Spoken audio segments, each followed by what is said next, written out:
The Harlem Renaissance was a cultural, social, and artistic explosion that took place in Harlem, New York, and spanned the 1920s. During this time, it was known as the New Negro Movement, which was named after the 1925 anthology by Alan Locke. The movement also included the new African American cultural expressions across the urban areas in the Northeast and Midwest United States affected by the Great Migration of African Americans, of which Harlem was the largest.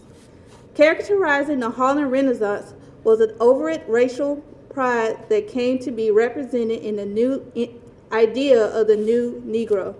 Through intellect and production of literature, art, and music could change the pervading racism and stereotypes to promote progressive or socialist politics and racial and social integration. African Americans used art to prove their humanity and demanded the equality. It also led to more opportunities for blacks to be published by mainstream houses. Jazz musicians at the time, such as Fats Walker, Duke Ellington, Jelly Roll Morton, and Willie the Lion Smith, were very talented and competitive and were considered to have laid the foundation for future musicians in their genre.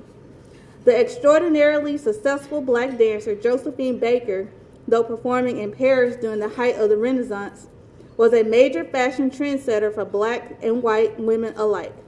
Her gowns from the couture Jean Pertu were much copied, especially her stage costumes, which Vogue magazine called startling.